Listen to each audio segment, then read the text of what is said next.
Good morning, church, and also good morning to anybody else who might be watching this, because I know it goes out online, so you could be anywhere in the world and still being able to appreciate what we're doing here. So, okay, without any further ado, I'm going to get on with today's message. Now, the verse that I've chosen today is probably one of the most offensive verses that I could speak on.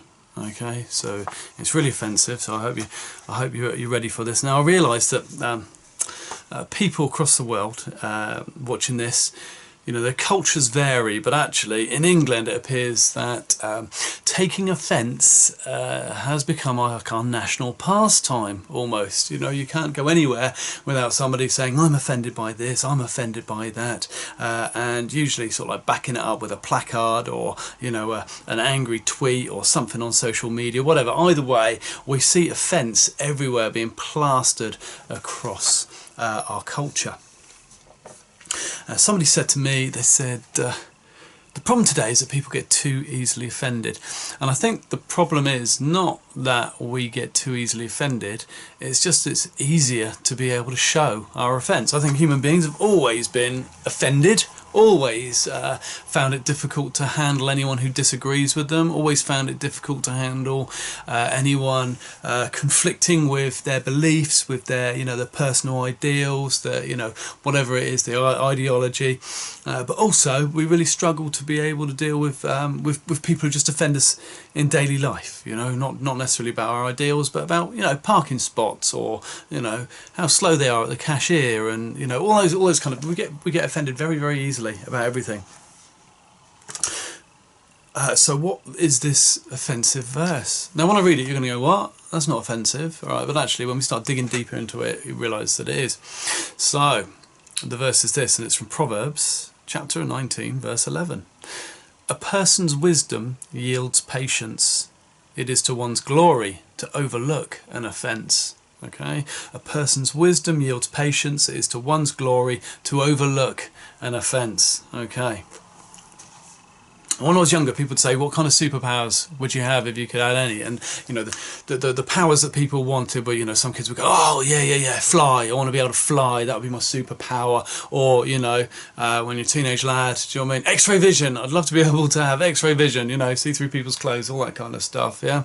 But also, one of my favourite ones was the idea to be able to read minds. I want to be able to read people's minds. That would be you know, that would be a real superpower. But you don't need the power of the superpower of reading people's minds these days. All you need to do is look at their tweets, look at their Facebook account, look at any social media, because people just, when they think about something, they just splurge it straight on to the internet. Don't really care, don't put much thought into it, just blah blah blah. This is my thoughts, you know. So you don't need a superpower. You just, you know, you just need a Wi-Fi connection and you're up and running.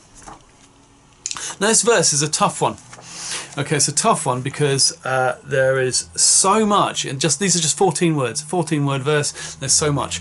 I don't want to patronise people, but actually we need to recognise we have a wide audience, and not everybody has the same level of vocabulary. Not everybody uses the same number of words to be able to, you know, deal with life and conversations. So it's important for us to be able to define the meaning of some of the more sort of like, you know, the more obscure words that we can end up looking at in the Bible. And as Christians, you know, we're really quite guilty of what we call Christianese. We'll have a conversation with somebody, we'll use a really obscure word from the Bible, expecting them to be able to understand it, but actually it just sounds foreign and we just sound a little bit weird, or, you know, highfalutin, and they just switch off. But having said that, if we are going to use words, let's make sure that everybody understands. Right, so we want to get a baseline on the 5 main words that are in this proverb. You've got the word wisdom, patience, you've got the word glory, the word overlook, and the word offence. So let's have a look at what they are. Wisdom. What is wisdom? So wisdom is totally different to intelligence. You know, someone can be very intelligent but absolutely unwise completely in all of their decision making. You know, you don't want to trust them with anything apart from the intelligent job that they're doing or the function that they are intelligent at. Wisdom is having or showing experience, knowledge, and good judgment. So some people can be very intelligent but have no good judgment at all. So for example, here's a great example of wisdom. Knowledge is knowing that a tomato is a fruit. Wisdom is knowing that you don't put it in a fruit salad. Okay. It's very difficult when you're doing online, because I know that some people would laugh when I said that, and I can't see my audience's reaction, so I'm just going to assume that I am the most engaging and humorous and insightful person that you're ever listening to, and that you're getting all my jokes and yeah, all that jazz. So wisdom, seeing your way around problems you just can't use intellect for. Okay, so what is patience? Patience is the capacity to accept or tolerate delay, problems or suffering without becoming annoyed or anxious. Okay, so being tolerant is patient, tolerant and accepting of delays, problems without getting angry, without getting annoyed, anxious, frustrated. The word glory, it means a high renown or honour won by notable achievements. Okay, so it's when you do really good stuff. We have a very twisted understanding of what glory is, because we talk about sort of, you know, the glorious battlefield and the glorious death, and there's nothing glorious about death at all. It's horrible. I'm a funeral minister for a living, and death is horrible across the board. You know, even when people are being put out of their misery effectively by the fact that they've been living in pain and they die, the death brings pain and suffering and grief, no matter what. But we have this opinion that, you know, soldiers out there fighting their good fight in the battle and everything, and when they've slain all their enemies, they're stood there with, you know, with the sun shining brightly off their armour, and they're like, then they're glorified. It's not glory. It's not glory. Okay, so glory is when you do really good stuff, and you're not trying to do it out of selfish ambition or anything like that. You're not trying to do it to say, hey, look at me. You're just doing stuff because you know it's good and it's right and it's worth doing, and because of that, people will look at you and go, you are worth noting because you're doing all this stuff and it's great. So to overlook means literally to fail something. So when you overlook something, you fail to notice it. And I would suggest that in the context of this proverb, it's done on purpose. You are failing to notice something, i.e. the offence. You're failing to notice the offence on purpose, because you can just overlook it. It doesn't need to be a part of you. You don't need to deal with it, you know. So, and the word offence means causing somebody to feel resentful, upset, annoyed. Okay, it's actively aggressive or attacking. And the word offence is also used as a military. It's a military word for a military campaign. When you're on the offensive, you're heading towards your enemy to attack them. Okay. So a great biblical example of this proverb. It is a person's wisdom yields patience. Although you got the word yield as well, which is a bit like so the word yield means it's not. It used to be an old English word for stop. You know, it'd be like a halt sign, but it's not that. In this context, a yield is like the yield of the fields. Basically, if you're farming, this comes from an agrarian society, so farmers and that their crop is their yield. All right, so it's one's wisdom yields patience, so you're producing patience through wisdom, and overlooking an offence to one's glory. Great example of this would be Joseph and Mary. When Joseph discovered that Mary was she was pregnant, okay, he knew it wasn't him because he hadn't slept with her, right? So he knew it wasn't him, and he was going to divorce her. Okay, now divorce would in that culture there would be public disgrace and and shame and punishment in that kind of in that society, and it was a really big deal for somebody to cheat on somebody else effectively.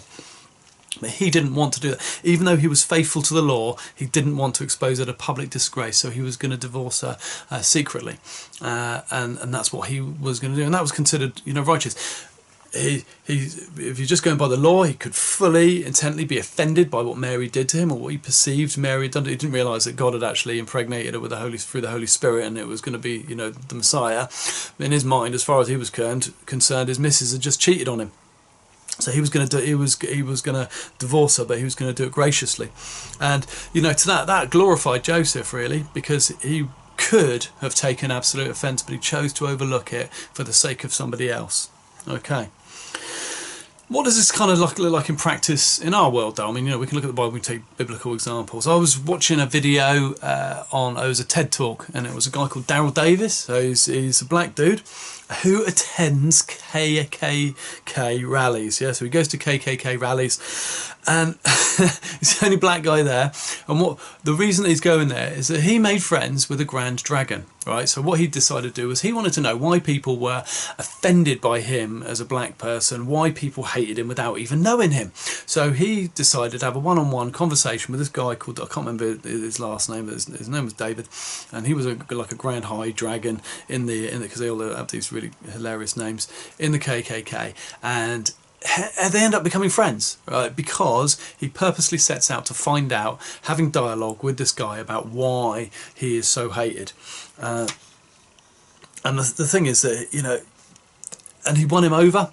And this guy ends up leaving the KKK because Daryl Davis bothered to make friends with him and to overlook the offence to himself. And the guy gave him his KKK uniform as like a trophy. It's just like, I'm out, here's my uniform. And he does that now all the time, talking to KKK members. And as soon as they go out, they all give him their uniforms, all right? Because it's like saying, I'm out of here, and thank you very much for winning me. Thank you for taking the time and bothering to find the real me hidden inside here behind all this offensiveness that I'm projecting.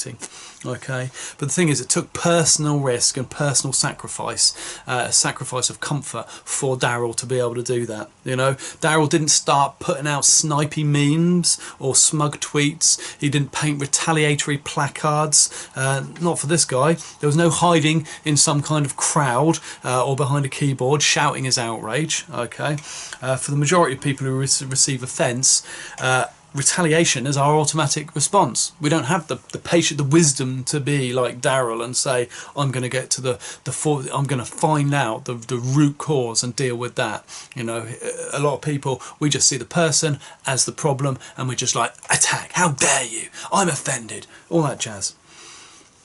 Matching hate with hate never works, okay?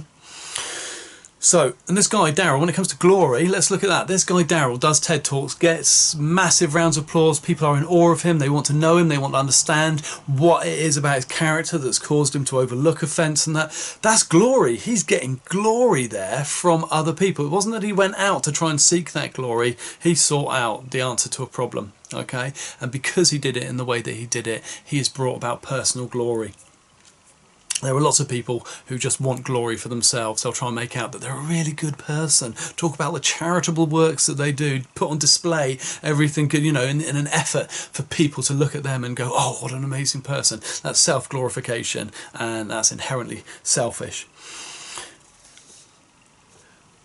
But when we come closer to home, picture the group who you, who are watching, believe to be tyrannical and oppressive. All right, because we've all got people who annoy us. We've all got people who are just like, don't want anything to do with them. They offend me. All right, who in your life is the tyrant? Okay, who do you consider the enemy? And could you approach them in the same way that this guy Daryl did? How good are you at ignoring offence? Are you good at it, or are you rubbish? Do you snap really quickly, really easily? Sorry to say, but most people actually just resort to angry protests and outrage on social media, and that brings us no glory whatsoever. But this guy Daryl, it's a rare case, right? You know, it's like, it could be, you know, it could be that he's overlooking offence to an extreme, and it's a bit of a tall order to expect all of us to be able to aim that high. Well, actually, I would challenge, and I'd say it's not the height that matters, but the heart. All right, it's not how high something is; it's the heart of the person who is wanting to overlook an offence. You know, people who can't aim high generally fail low as well. Okay, remember, taking offence means being annoyed and resentful. Okay. And we don't need to have a massive hate group out after us to be getting annoyed or offensive or resentful. How many people get offended because the bus is late? And they get annoyed at the driver, and they even say something to the driver. Oh, you're late. You're 5 minutes late. You know, I'll come down from there. All right. How dare we do that? You know, right? We're taking immediate offence on a really low level as somebody who's trying to do their job, and there might be a whole load of reasons why. All right, but still, we take umbrage about the fact that our life has been interrupted and we have been inconvenienced, and therefore we are justifiably getting offended by that. Or what about, you know, the poor cashier person who's there and they're being a little bit slow? You know, maybe it's their first job, maybe maybe they're even being trained or whatever, but we're annoyed because we want to get into our car, we want to get our shopping and get home because we want to watch an episode of our favourite TV show, or we want to get back for some reason so that we can enjoy our day, and this person is stopping me from enjoying my day, and they just need to hurry up and do their job properly. And because they're just a cashier, we often look down on people as well, so we justify our offence because we're better than them anyway. Okay, but it's not just the bus driver or the cashier. How many people get offended by something that their colleague might say? Okay, their colleague might say something, there might be a smug comment, there might be a veiled insult. Are we able to overlook that? How many people resent their co-workers because their co-worker got a promotion that they believe that they were entitled to, and they're taking offence at that? Okay, right. Thing is that when we believe we're entitled to something, we don't get it. We just become really bitter, and then we become effectively an offence to everybody else. What about closer to home? What about your neighbours? The loud ones, the rude ones, the vulgar ones, the ones who are hostile, the selfish ones. How do you deal with them? There's a great verse in Romans chapter 12 verses 17 to 18. It says this: "Do not repay evil for evil, but be careful to do what is right in the eyes of everyone. If it is possible, as far as it depends on you, live at peace with everyone." There are some people you will never ever be able to live at peace with, but that doesn't mean you shouldn't try. You should try your hardest to be able to do that. And it doesn't mean you have to be a doormat, okay? Overlooking offence doesn't mean you have to be a doormat. We had a neighbour who constantly, she would just flip her lid all the time if something went wrong, and she'd be just at you, rah, rah, rah, rah. And I just remember all the time having to keep my calm, and on the odd occasion my guard would drop and I would fail because I would say something. I was quite good at being able to, I'm quite good with my words and being able to hide little snipey insults in my word, so that 10 minutes later they finally realise that I've actually said something that's upset them. But I shouldn't do that. I shouldn't be that. A lot of the time I was just trying to be really patient, explaining the situation, not backing down, because actually what they were trying to do was they were trying to enforce their rules on my life, and I wasn't really prepared to have that, because their rules were rubbish. Because I looked at the way that that they raised their children, I looked at the attitudes that they had towards other people, and I thought, if that's how your rules in your life are working out for you, I don't want anything to do with that. However, I'm going to respect you as a person, and I'm not going to retaliate in the same way that you are when you're in my face like that. Okay, hope that makes sense. There was also a guy thought that I'd phoned his landlord to accuse him of something, to basically, get him in trouble with his landlord. And I knew he'd said this to somebody, but he hadn't said it to me. So what I did was I just approached him and I said, "I understand you think that I've phoned your landlord." And he's looked at me, and I don't think he was expecting me, because I'm the good Christian, right? I'm the wimpy Christian guy who lives on the end, and I'm not going to say anything. "No, sorry, I didn't get that memo. Wrong. I will get in your face, albeit really kindly and nicely and everything, but I will approach you about things." I didn't take offence about the fact that he said that I had called his landlord. I just went up to him and I said, "Understand you think I've called your landlord? You need to know that I didn't do that." That was what it was. Wasn't angry or anything like that. And he just looked at me and went, "Oh, okay." And then kind of blamed it on somebody else. But as it was, but it means I can still talk to the guy. We're not, we haven't fallen out or anything.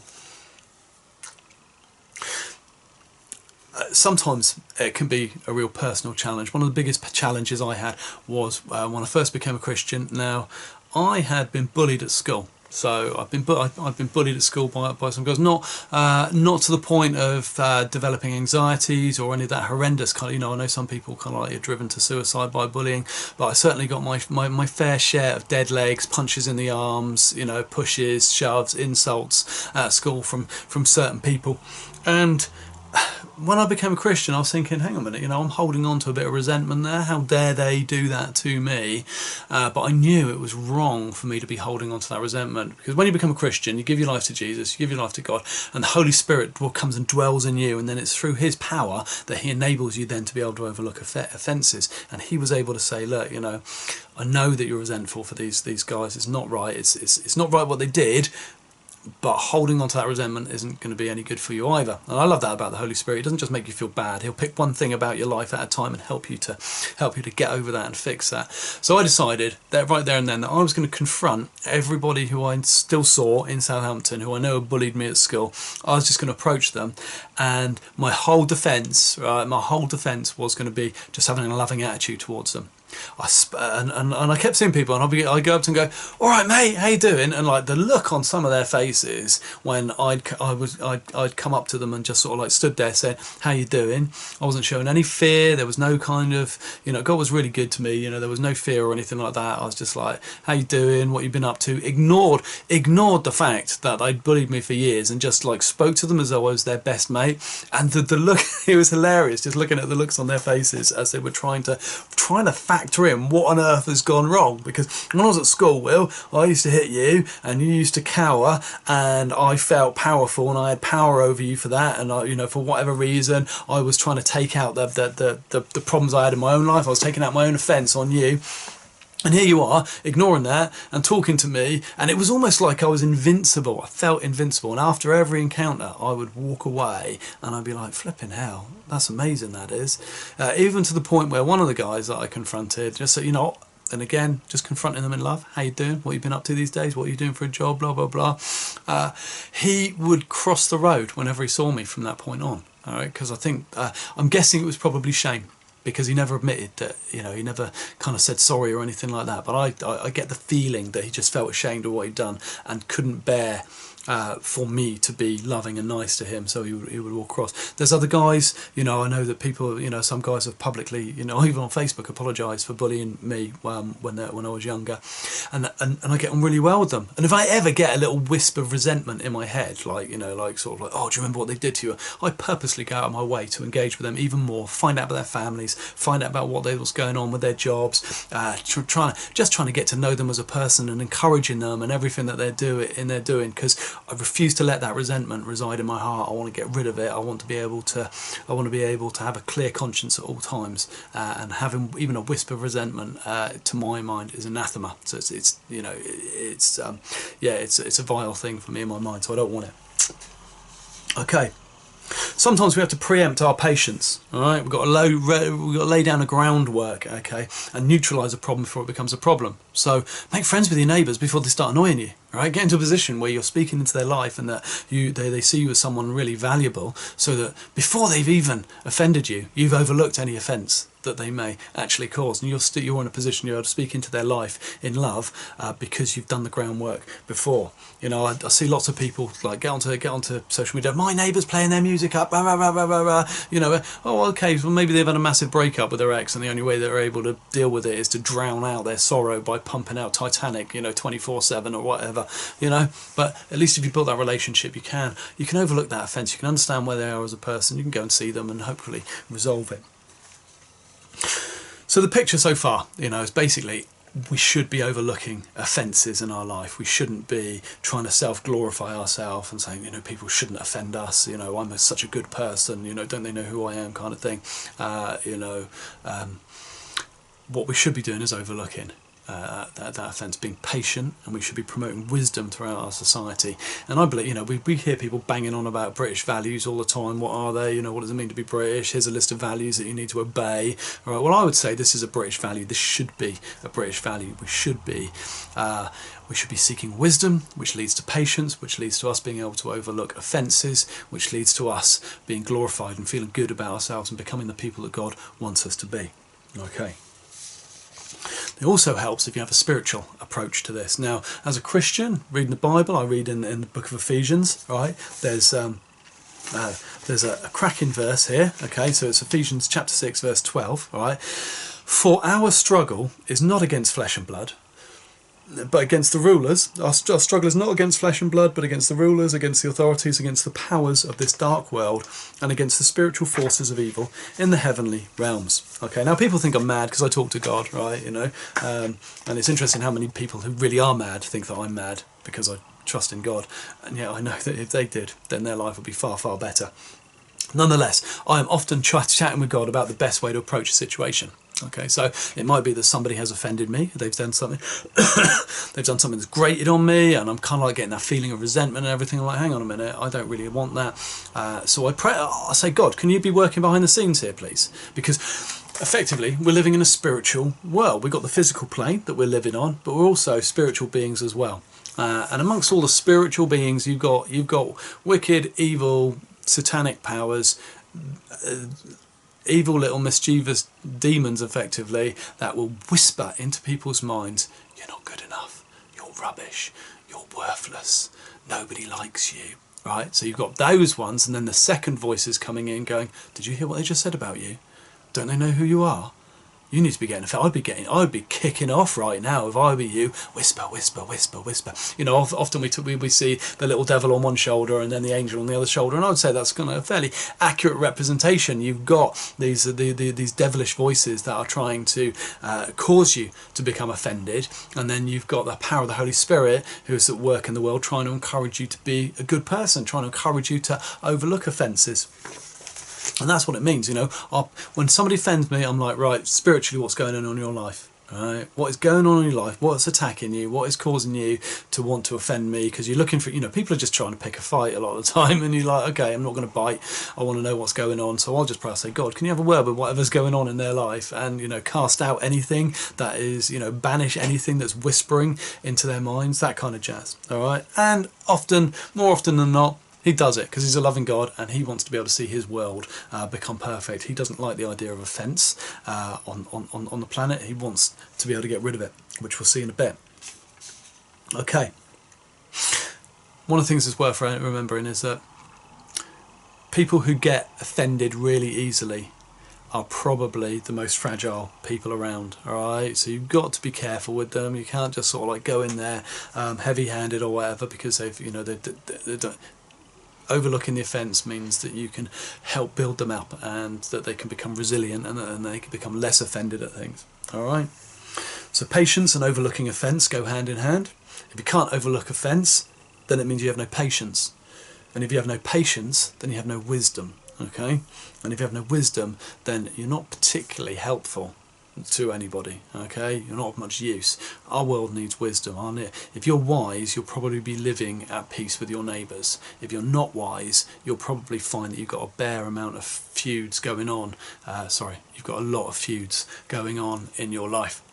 Okay, so people do display different levels of glory. We'll just talk about glory. Some are glorious because they're prepared to be humbled, okay, and their humility allows them to develop the best of human traits. And some are self-glorified, you know, they've got pride in themselves, you know, and it's the kind of glory that they adorn themselves with, you know. That kind of self-glory is fragile, easily broken, as we've said. Okay, you've got to be careful with them because they know they're on uncertain ground, which is why they're making such a big deal of trying to big themselves up and look how good I am, you know. Okay, so they're on edge a lot of the time. And then you've got people who pretend to be patient. You've got to watch out for those people. People pretend to be patient. They'll make a big show of how they've taken offence at you, okay, but they want you to know that they have dug deep into the goodness of their hearts and strengthened their resolve to be able to overlook your offence, okay? And they'll let you know that, you know, but at the same time, they definitely want you to recognise that they're doing you a massive favour by not taking it any further, okay? You get those kind of people in your life, and it's just fake patience. They're just pretending to have overlooked offence, really, but what they're trying to do is make themselves that. It's self-glory. Everybody experiences offence, all right? Okay, so everybody does. Whether you're black, white, male, female, gay, straight, old, young, everybody experiences offence, okay? But there's a massive competition in our Western culture at the moment for who can be the most offended. Who can be the most offended? As though it's some kind of virtue. It's not. It's as if the goal is to fit yourself into as many victim groups as possible, okay, and to become the biggest victim, and then you're more justified in your offence and becoming offended. You're boasting about the size of your offence and then comparing it to other people's. Okay, so here's the stinger. That's not a virtue, ever. Okay. So here's the question: why do I overlook offence? So as a person, why do I overlook offence? Well, I overlook offence because I know how offensive I am. I know I'm a really offensive person. God has allowed me to see the arrogance and pride that lives inside my own heart, and I know many of the thoughts that lurk in my mind. I know that in here there's some real darkness that goes on, and I'm not a nice person left up to my own devices. I'm so glad that God, I mean, I've been, when I was growing up, got taught good manners. Good manners are great because they enable you to mask the kind of person that you really are. You're able to, you know, oh, he's a really good guy, you know, he'll buy you a drink, he'll ask you how you are and all that kind of stuff. It's just manners. Inside, I was more like, what can I get out of this person? How can I benefit from knowing them? So there was, you know, there's a little bit of pretense there. I know that I'm offensive. I can see that selfishness. So I try not to judge other people for those say things. I say try because I fail continuously. Why? Because I'm still not perfect. All right? Okay. So that's the reason why I talk about it. I'm happy to talk about being judgmental. I'm happy to talk about, you know, how we're supposed to live and to be able to give pointers and everything. And the reason I'm doing that is not to be judgmental in regards to looking down on people. It's about saying, hey, look, if we live this way, we're going to have rubbish lives, but if we live this way, our lives are going to improve. Unless we warn people about the rubbish decisions that they're making that are causing them to suffer and feel more pain and grief in their life than they actually need to, unless we're prepared to say it. But unless you tell them, right, they're not going to know. And as soon as you do tell them, they'll say, you're judging me. No, I'm not judging you, just judging the action, just looking at the consequence to the action that's leading you to live a life or leading other people to be experience suffering because of the choices that you're making in regards to your life. Okay. So I make every effort to ignore offence when people offend me. I try and look past that person to see who's trapped inside, in the same way that Daryl Davis was looking past the the front of the KKK, the costume, and then the person and the hatred and the offence, and looking into that person's heart to see who they are, and to be part of that rescuing process. You know, as a Christian, I know that I am responsible. I have a responsibility to take part in the rescuing of people. Yeah. So without getting a saviour complex, all right? So the trouble is that most of us don't actually want to admit the truth about ourselves. You know, you look at people, they don't want to admit the truth about themselves. It's like if I admit that I'm offensive, someone might go, yeah, you are. Yeah, damn right. Yeah, you're not a nice person at all. I'm glad you've seen this, because actually you're not a nice person, and it's about time you know. So that's the fear, isn't it? If we admit that we're not, and then everyone just comes down on us because we've shown a little bit of vulnerability. So we kind of we put a facade on, the facade of goodness, to pretend that we are actually better than we really are, because at heart we just don't want to get hurt. You know, it's understandable, but that enables us to become more offensive, the way that we do that. Now, when it comes to, so from a Christian point of view, this is how people can become religious, right? So now people who talk to me and know me, they know that when they say, are you religious? I'm like, no, I'm not religious. I have a one-to-one personal faith-filled relationship with my Creator, okay? And it's very difficult because people will see the word religion to them means having a relationship with God, but also there's a negative connotation that religion is a series of rules that you follow to be able to be a good person. That if I can just follow all of these rules, I'll earn my way into heaven. And you can't do that. You cannot earn your way into heaven. Come down from there. You've done far too much wrong in your life to earn your way into heaven. You're not powerful enough to be able to do that, okay? See, I told you that verse was offensive.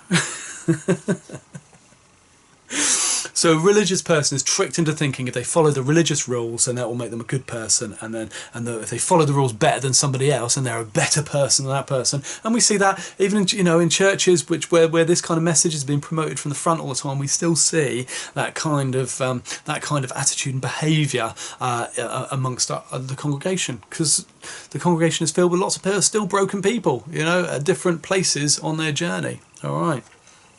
So when we see people being religious, we've got to try and encourage them, actually. No, it's not about following the rules. It's a matter, don't be judging that person over there because they're not following the rule that you've decided you need to follow. Okay.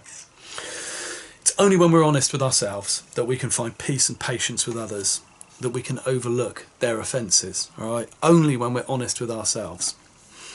If we don't acknowledge our offensiveness, and overlook offence of others, then we're forced to glorify ourselves, to big ourselves up, to justify ourselves. When we show patience and wisdom and forgive others their offences, we'll find that it's others who will big us up and compliment us and honour us. You know, the key is that we need to acknowledge our offensiveness, and to do that we need to be humble. The catch is, it's impossible, there you go, how offensive can I be? It's impossible for you to humble yourself, alright? You can't humble yourself because you're not humble enough to be able to humble yourself. As soon as you think you've humbled yourself, right, that's not humility. That's you saying, I've managed it. Look at me. Look at how humble I am. See, same as me. I can't humble myself, but God has enabled me to be able to see the kind of person I am, and then not only that, He's allowed me to admit it and allowed me to become humble. All right? If we want to be humbled, we need to go to a higher authority than ourselves. No point going to other people. They can't humble you either. They might be able to say things that will encourage you to look at becoming humble, but then it's a matter of being able to seek true humility through the God who loves you. Okay. So here's the thing. Do you know what the most offensive thing in the world is? Okay. The most offensive thing in the world. It's the cross of Jesus. That is the most offensive thing in the world. Why? Okay. Because it's the only way to become the good people that we pretend to be.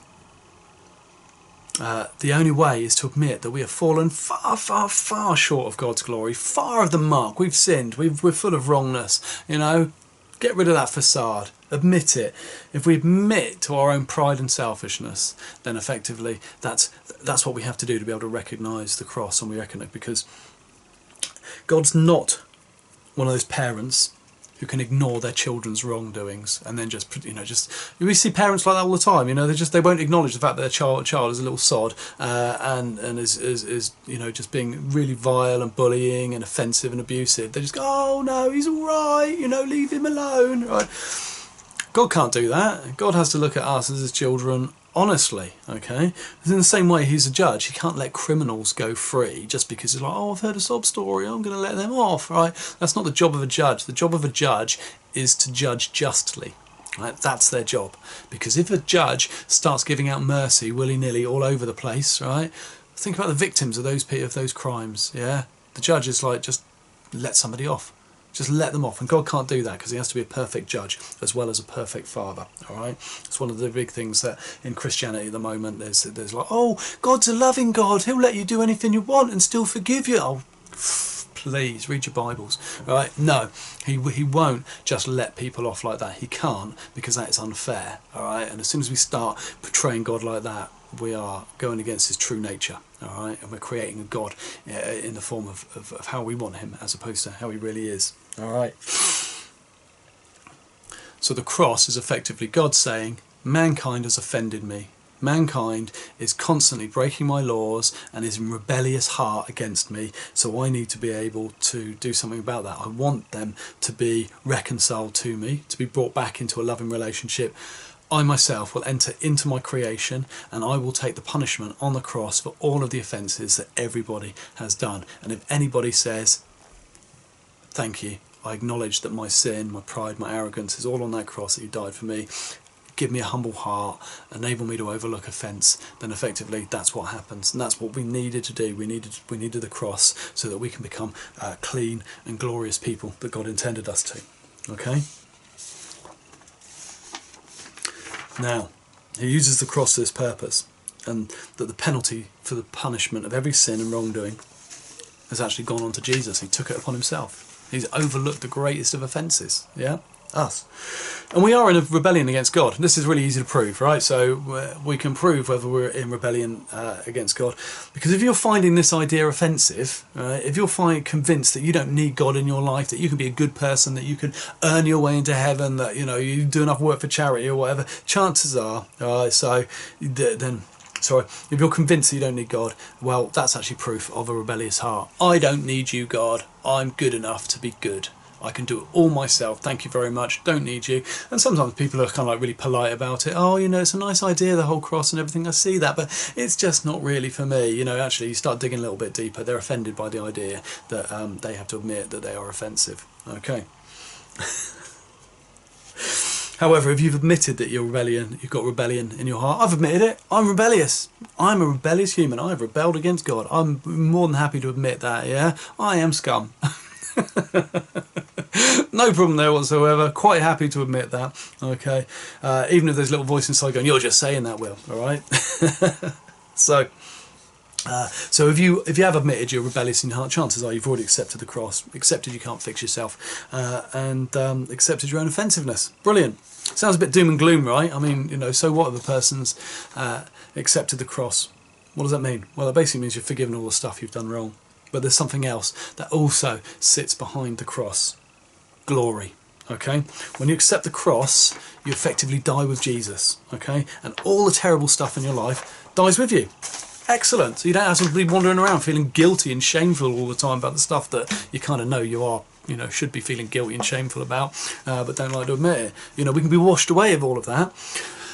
But when Jesus came back to life, which is exactly what happened, like 3 days later, first of all nailed up on the cross, 3 days later, comes back to life. Guess what? We're brought back to life with him. Okay? Clean and full of glory.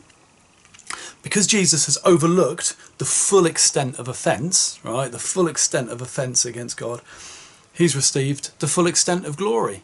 Which means you look at him and go, I constantly glorify Jesus because I look at him and go, oh, thank you so much for what you've done for me.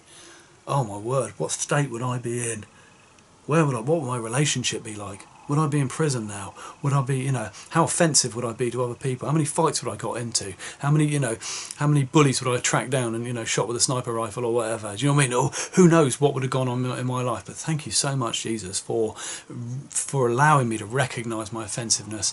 Thank you for dying on the cross, and, you know, thank you for helping me with my neighbours and anybody else who now kind of like tries to offend me. Thank you for helping me have the patience and wisdom to be able to talk to them and enable them to overcome the issues in their life without, you know, me taking offence at them. So,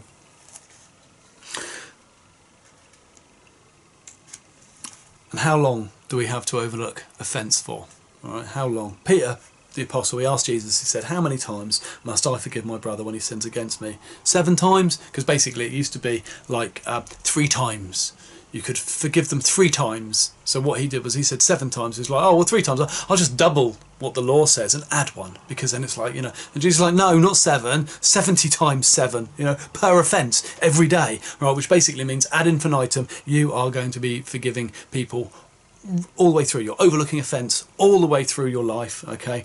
And then you keep overlooking offence till the day you die, and then when we die and we get to go into heaven, there is no more offence. There's nothing offensive. Everything that is offensive, everybody who's decided that they want to keep hold of their offence and not refuse to acknowledge their offence, is fine. They don't get in. All right, and they choose not to get in because that's too offensive to them. It mirrors what their heart's like, and they don't want anything to do with it. Okay, me, I want to be in glory. I want to be in heaven. Okay, and the thing is, I'm 47, so you know, if I'm lucky, I'm halfway through, right, my life. Okay, it's gone just like that. So I don't think it's going to, you know, it's not going to be too long before, you know, I talk to old people and they're just like, flip, how did it run out this quickly? You know, some people say life's like toilet roll, it like runs out faster at the end. Okay, so the end is coming, all right, and I know that, so I'm like, right, well, I'll live my life, I'll try and be as good as I can.